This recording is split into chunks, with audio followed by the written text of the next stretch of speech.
Okay, my name is C.H. Shankar, lecturer in zoology, Government Degree College for Women, Karimnagar. Today we have to discuss about introduction about sericulture and life cycle of Bombyx mori. Sericulture is a old traditional practices in India and China, in Japan. So, so by this rearing of silkworm, we can producing the silk. Generally, the silk is a precious cloth, so which can material gowns and dresses for kings and queens and landlords. So that is the reason why the rearing of silkworm is a important practice in India and China. Okay. So the sericulture is the applied zoology branch. It is a applied zoology branch. In Greek, serico means silk. Serico means silk. In English, culture means rearing. Culture means rearing. So the fusion of these two words, we can prepare sericulture. The term coined sericulture. Silkworm larva is secretes silk. Silkworm larva is secretes silk. It belongs to phylum Arthropoda. This is largest phylum, and class Insecta. This is the biggest class, and order. This is Lepidoptera. So butterflies and silk moths belongs to this order. Silkworms are classified into two types. They are mulberry and non-mulberry silk. So mulberry silk, which feed on the Morus alba leaves, and non-mulberry silk silkworms feed on castor and Arjuna. These are the different plants. Okay. Silkworms are feed on Morus alba leaves, especially mulberry leaves. The silkworm scientific name is Bombyx mori. Silkworm scientific name is Bombyx mori. Non-mulberry silkworms are feed on castor leaves and Arjuna leaves. These are three types of non-mulberry silkworms are there. First one is Aries silkworm, produce Aries silk. Second one is Muga silkworm, produce Muga silk. Third one is Tassar silkworm, it can produce Tassar silk. So the Tassar silk we can practice in Telangana and Karnataka, especially Telangana region. We are rearing this Tassar silkworm, and in Andhra, in Telangana and to Nagaram and Adilabad and Karimnagar, these main areas near to branch of Godavari. So they are rearing this culture by in Edunagaram. The tribal people, they are rearing this type of culture. Okay, this is about Tassar silkworm and life cycle of Bombyx mori. The silk worm is a dioecious. The sexes are separate. Male, female organisms are separate, and fertilization is internal. Fertilization is internal, takes place. Silkworm has complete metamorphosis. So the structure and function change of larva into adult is called metamorphosis. For the metamorphosis, the special hormone is required, that is called ecdysone. So the for whenever the metamorphosis takes place, the number of shedding of their external skeletons are removed. That is called ecdysis. Okay, so the metamorphosis of Bombyx mori is holo metamorphosis or complete metamorphosis. Three, four instar types of larvae are appeared in its life cycle. Okay, so next, the duration of life cycle is 43 to 53 days. The duration of life cycle is 40 to 53 days. The life cycle has four stages. They are egg stage 9 to 10 days, larval stage 22 to 26 days, pupa stage 10 to 12 days, adult stage 2 to 3 days. So this is about life cycle of Bombyx mori stages. First one is egg. So the size, weight, shape and color of the egg, as well as the number of eggs per day laying is very means different among the different races. So the number of species laying capacity is differently according to the race, season, environmental condition during egg laying. In general, European races eggs are larger. So according to race, season and environmental condition during egg laying, in general, European eggs are larger. That means in all season the European environment is very suitable to these Bombyx mori culture. Next, each female moth lays about 400 eggs. The egg in oval shape. One end is flat and attached to the substratum. Each female moth lays about 400 eggs. The leg is the leg in oval shape. One end is flat and attached to the substratum. The egg surrounded by the three membranes, namely an outer chorion, a middle serosa, and an inner vitelline membrane. The chorion serves as the protective membrane. The chorion plays an important role in egg protection.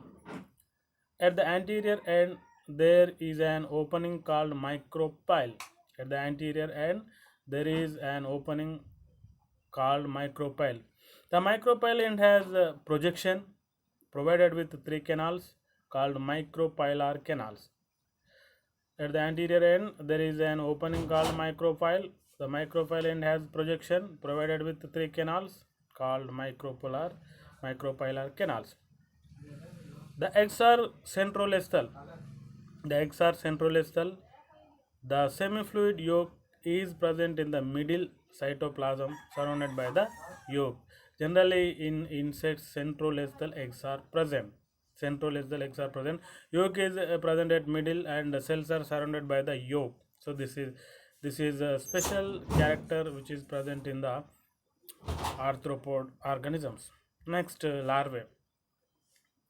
Silkworm larva is the silk moth of Bombyx mori. Silkworm is the larva of the silk moth Bombyx mori. The larva hatched out from the egg. The larva hatched out from the egg. The newly hatched larva is black in color and is called black ant. So the newly hatching larva looks like in black color. So that is the reason why it is called black ant. Black ant. Okay. And then the larva is covered with bristles and nodules. Bristles and nodules. So these are spines like structure which is present on the outer body. The larva undergoes molting, which means shedding of the cuticle. The larva undergoes molting, which means the shedding of the cuticle. Okay. So it is also called ecdysis. So shedding of the cuticle is called ecdysis. So for this metamorphosis, the ecdysin is a hormone is responsible. So that is metamorphosis hormone, and the stages between molds is called instar. The stages between molds is called instar. The silkworm passes through 5 instars in silkworm larvae. So 5 instar silkworm life cycle, 5 instar larvas are there. The body of the larva is divided into three regions. The body of the larva is divided into three regions. They are first one is head, second one is thorax, third one is abdomen. Head, thorax, abdomen. Okay. So first one is the head. Head is small, hypognathous, heavily chitinized, and brown in color. The head is small, hypognathous, heavily chitinized, and brown in color. Head is formed by the fusion of cranium and first 6 segments of the body. Head is formed by the fusion of cranium and 6 segments of the body. Head bears sense organs and the mouth parts. Head bears sense organs and the mouth parts. These sense organs include 3 pairs of simple eyes and a pair of antennae. The head bears sense organs and the mouth parts. These sense organs include 3 pairs of simple eyes and 1 pair of antennae. Mouth parts of silkworm is a biting chewing type. The mouth parts of silkworm is biting chewing type as well as present in what is cockroaches. So this is primary type of mouth parts. Mouth parts include labium, mandible, maxillae, and labium. Okay. So these mouth parts is useful for cutting mulberry leaves. The silkworm larvae are voracious feeders. So these mouth parts are useful for cutting the uh, leaves at a speed. Thorax. The second body is thorax. Thorax divided into three segments, namely prothorax, mesothorax, and metathorax. Thorax is divided into three segments, namely prothorax, mesothorax, and metathorax. Sorry. The prothorax has a pair of respiratory openings called spiracle. The prothorax has a pair of respiratory openings, the spiracles, and on spiracles on lateral side. There is dorsal eye spot in mesothorax. There is a dorsal eye spot in mesothorax. Each of the thoracic segment has a pair of conical, sharp, three-jointed appendage or true leg. So each of the thoracic segment has a pair of conical, short, three-jointed appendages, or it is also called true legs. These legs are not used for walking, but are used for holding the mulberry leaf while feeding. These legs are not used for walking, but used for holding the mulberry leaf while feeding. Next, abdomen. Okay, abdomen. The abdomen consists of seven segments, of which first nine are clearly marked. The abdomen consists of 11 segments, which first nine are clearly marked. The 3, 4, 5, 6, and ninth abdominal segments bear ventrally a pair of unjointed stumpy appendages each. These are called prolegs or pseudolegs. 3, 4, 5, 6, and ninth abdominal segment bear ventrally a pair of unjointed stumpy appendages each. These are called prolegs or pseudolegs. On the dorsum of the eighth segment, projection is called caudal horn. Each of the first eight abdominal segments has a pair of spiracles laterally. Each of the first eight abdominal segment has a pair of spiracles laterally.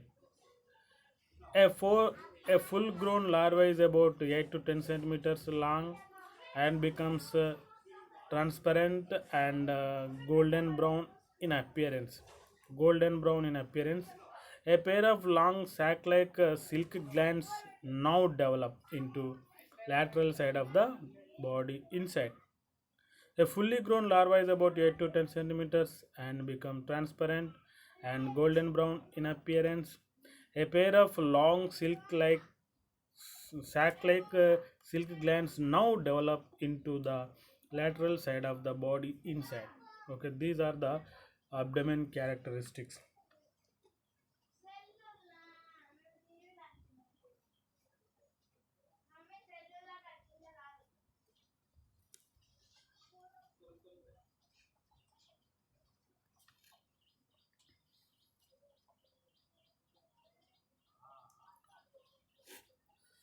The larva is voracious eater.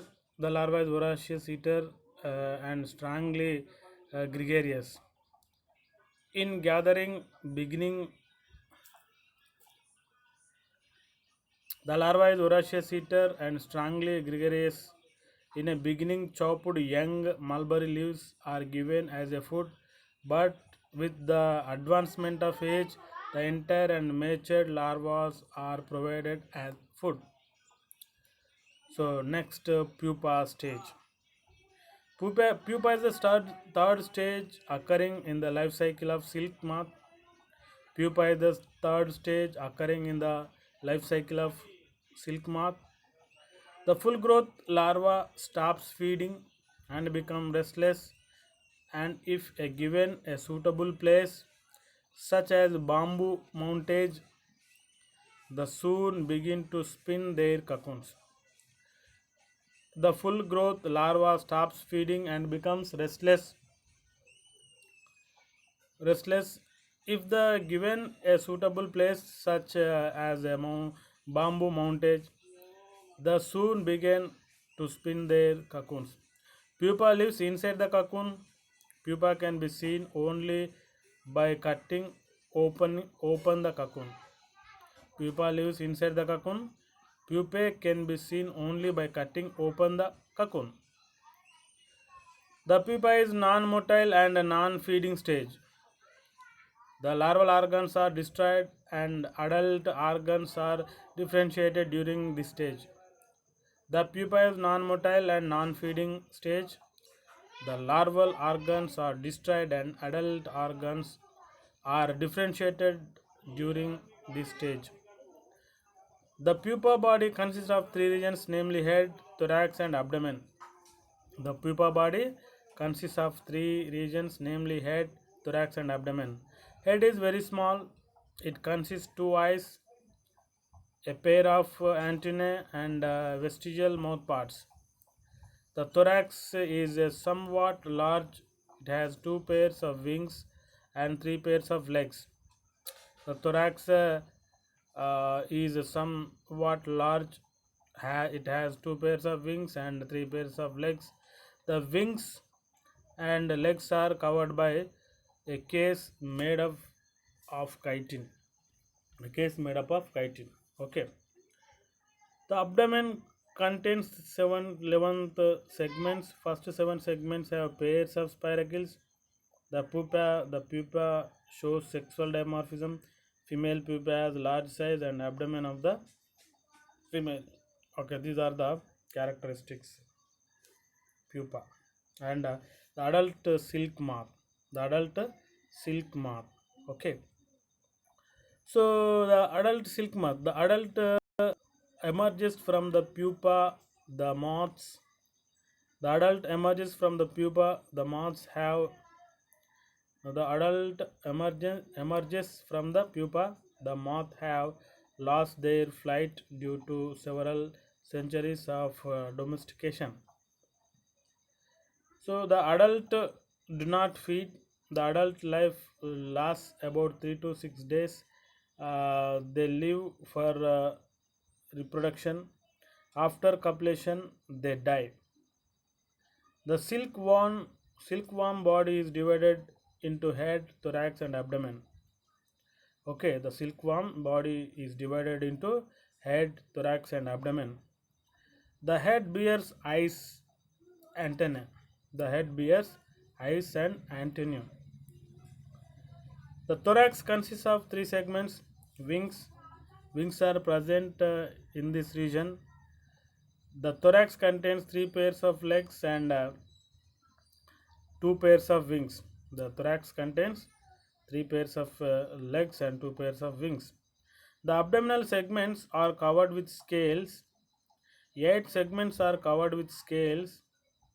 Eight segments are visible in the abdomen of the male and only seven in female. So eight segments are visible in abdomen of the male and only in female. The six pairs spiracles in the abdomen. Six pairs of spiracles are present in the abdomen. Okay. So these are the adult silk moth. Some differences are there. Female moth and male moth. Okay, first one is color. So female is pale in color, male is dark in color. Body size, female size is very large and male size is small. Antennae, small antennaes are present in female and large antennaes are present in male. Abdomen, large abdomen present in female for egg laying and long and narrow abdomen is present. So activity is less and the male activity for more for mating. Genitalia, abdomen knob and pair of hooks are. So these are the what is the difference between male and female moths. So for color, pale and pale in female, dark in male. Body size, female large and male small, and antennae very small in female, large in male. Abdomen, legs, abdomen is large abdomen and long and narrow abdomen, and activity female is less, male is more activity. Genitalia, abdomen knob is present and a pair of hooks are present in males. So these are the what is difference between male and female.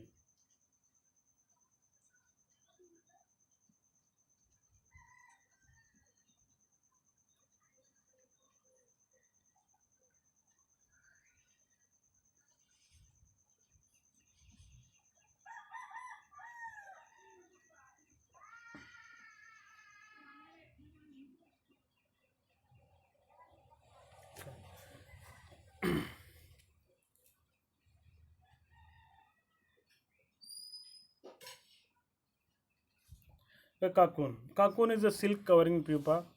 Cocoon formed as a result of spinning of silk by the 15 star silkworm. Cocoon is formed as a result of spinning of silk by the 5 star silkworm. Thus, pupa is found inside cocoon. Cocoon is the raw material for silk. The cocoon is made up of single long fibroin thread held together by sericin. The cocoon is made up of single long fibroin thread held together by sericin. Silkworms are reared for producing cocoon. Silkworms are reared for producing cocoon. Cocoon shows various color pattern. The color may be white, yellow, and pale yellow.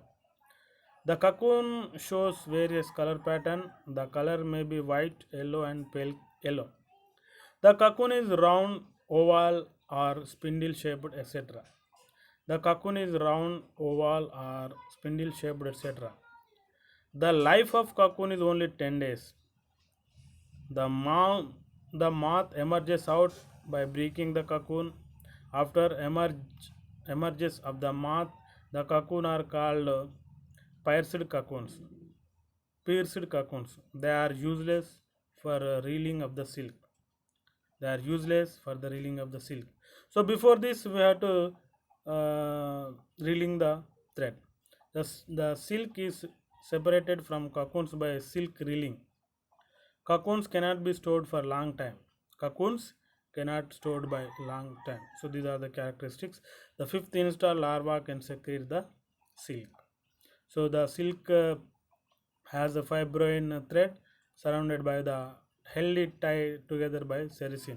These are the proteins. These are called thread proteins or keratin proteins. And the cocoons are various types. They are defective cocoons, double cocoons, crushed cocoons, malformed cocoons, stained cocoons, and pierced cocoons. Pierced cocoons. Okay, so these are the different types of cocoons. Now this is life history of silk moth larva.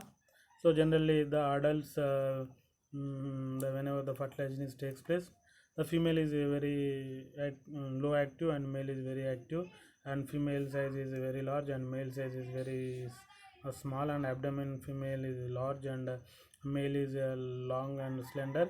So the active male intercourse with female, it can lays the eggs. The eggs are placed on the leaf of these mulberry leaf. The eggs lays on the mulberry leaf. Sometimes we observe in yellow spots. Okay, so now eggs. The incubation period is 9 to 12 days. So the development of larva. Now the hatchlings. From the hatchlings, so 3 to 4 days at 27 degrees, first instar larva is produced. 3 to 4 days, first instar larva is produced. 3 to 4 days, first instar larva is produced, and after 4 days, second instar larva is produced. So the 2 to 3 days at 26 degrees centigrade, the third instar larva is produced. Third instar larva is produced. So we have to maintain a proper temperature here. The third instar larva 3 to 4 days at 25 degrees centigrade. The third molt is going on. By earlier we have to discuss about the ecdysis is the process to lose their external skeleton chitin segments by these ecdysone hormone. This process is called ecdysone, ecdysis. Okay, sorry, ecdysis. And the fifth instar larva at 3 to 6 days at 24 degrees centigrade, the fourth molt is undergo. Now the fifth instar larva is produced. So this larva time is 7 to 8 days. The temperature we have to maintain at 23 degrees centigrade. At the temperature we have to maintain at 23 degrees centigrade.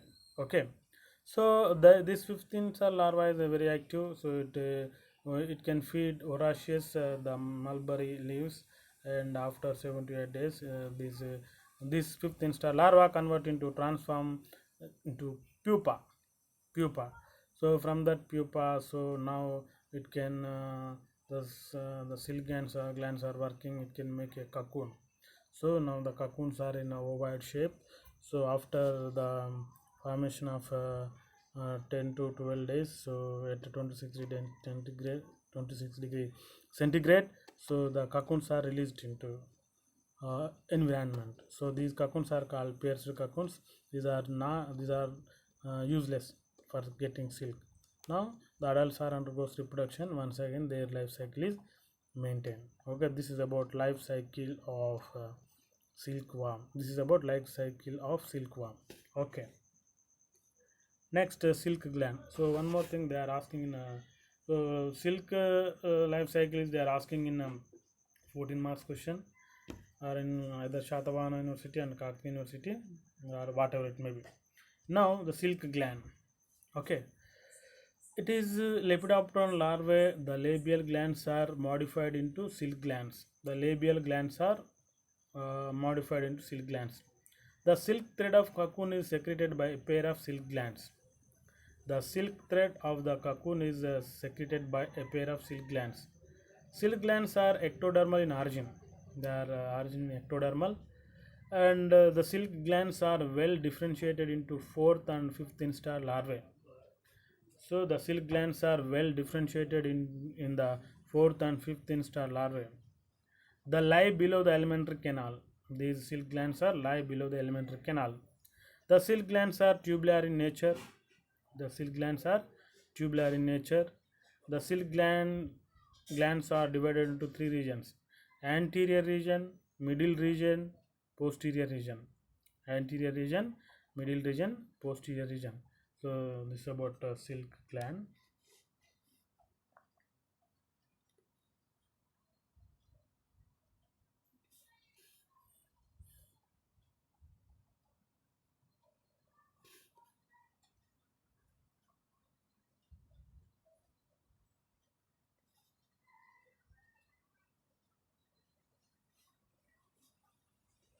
So anterior region.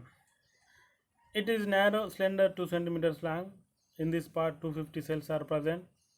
So anterior two anterior parts unite and pair of Philippi glands opens on it. Here, so anterior two parts are unite and a pair of Philippi's glands open on it. At the end of the anterior portion, the spinneret is present. The spinneret is present. So anterior part of the silk gland has a secretory function. Anterior part of the silk gland has no secretory function. It is serves as a passage of silk, while the Philippi's gland secretes the mucus which covers the silk filament. The Philippi's glands secrete the mucus which covers the silk filament. So whenever the silk is released, actually it is in semi-solid. Okay. Now middle region. The middle region is the most prominent region of gland and is also the widest. The middle region is the most prominent region of the gland and is also the widest. It is folded into a W-shaped structure. The silk gland is folded into W-shaped structure. Middle silk gland is 7 centimeter in length and 350 cells are present. Middle silk gland is 7 centimeters in length and 350 cells are present. It is again subdivided into three parts. Is again subdivided into three parts. They are four part, middle part, hind part.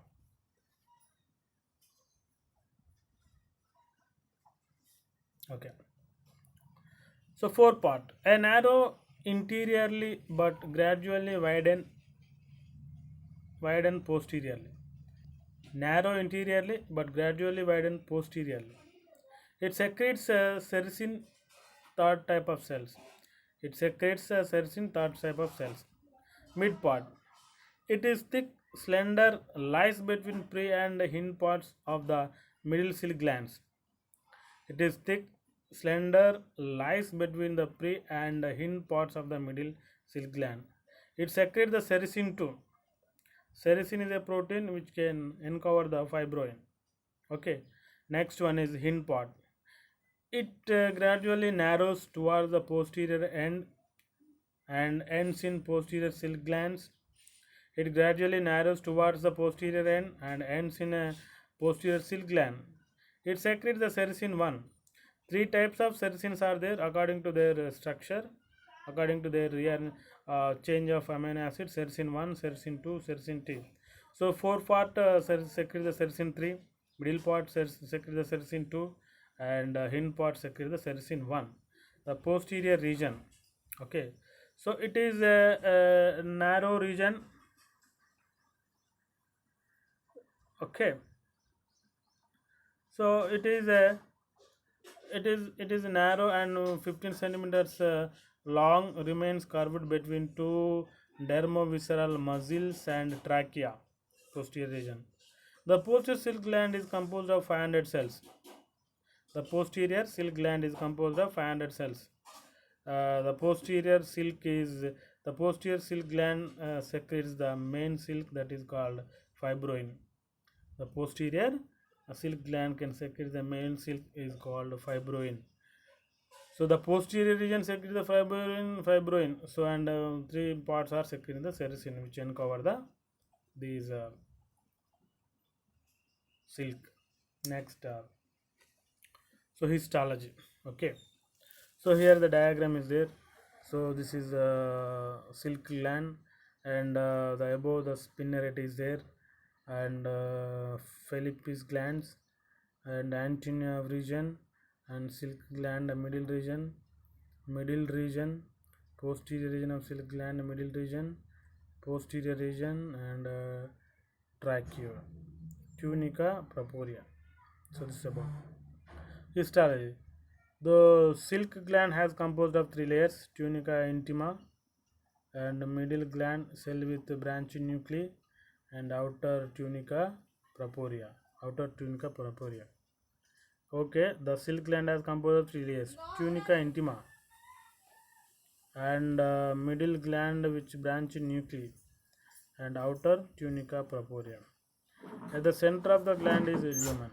At the center of the gland, at the center there is a gland lumen. At the center there is a gland lumen. So this is about silk gland. This is about silk gland. So two silk glands are there in that adult fourth and fifth instar larva. So these larvae can secrete these silk. This is about. Next here the three regions are there: fore part and middle part and hind part and posterior region. So generally the sericin and surrounded by the fibroin. Sericin surrounded by the fibroin. So this is about anterior region and middle region, and so these all are having special. The anterior region having 2 centimeters long, and this part is 250 cells. In this part 250 cells are present.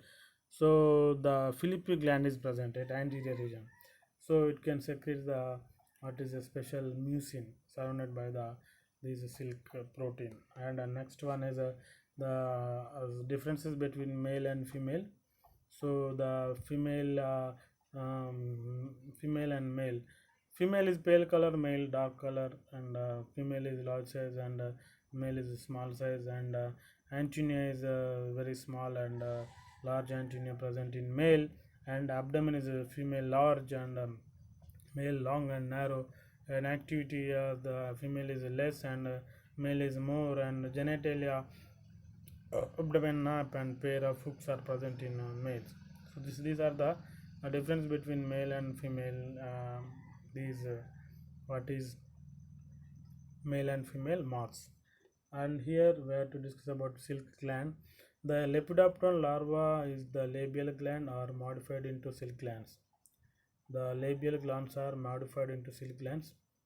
The silk thread of cocoon is secreted by the pair of silk glands. The silk gland thread of cocoon secreted by pair of silk glands. Silk glands are ectodermal in origin. The silk glands are well differentiated in the fourth and fifth instar larva. The silk glands are well differentiated into fourth and fifth instar larva. They lie below the alimentary canal. The silk glands are tubular in nature. The silk glands are divided into three regions: anterior region, posterior, middle region, and posterior region.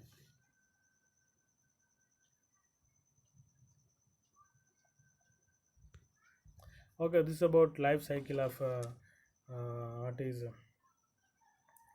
silk, silkworm. So generally adults are, earlier we had discussed about what are the differences are there in the adult. Adults and eggs are released. Hatching takes place 9 to 12 days. Hatchlings are released on the leaves of mulberry, and first install larva for 3 to 4 days at 27 degrees centigrade. One molt is takes place. Second install larva is produced. This larva at 26 degrees centigrade in 2 to 3 days. One more egg diastasis takes place, and third install larva is produced. So after 3-4 days at 25 degrees centigrade, the third molt is takes place. Fourth install larva is produced. After 3 to 6 days at 24 degrees centigrade, fourth molt is takes place. Fifth install larva is present. The fifth install larva is a very important larva in silk moth life cycle, and it takes 7 to 8 days, and at 23 degrees centigrade it undergoes voracious feeding. It may one more, it can producing the pupa, nothing but cocoon. It can producing the cocoon. So whenever these larva covered with silk, that is called cocoon. Okay, so cocoon can producing the silk 10 to 12 days at 26 degrees centigrade. So that pupa convert into adult. So now the adults are cutting these cocoons, and the adults are released. So this is about life cycle of Bombyx morium. So this is about sericulture in India. So in Indian government especially takes more amount of what are they generally they are providing different aids for sericulture, and they have to provide for the Telangana government giving some subsidy for maintain the sericulture farms and feeds. They are giving aid for maintain these sericulture sheds. So this is about sericulture and serical Bombyx mori life history. Okay, today shall we stop here?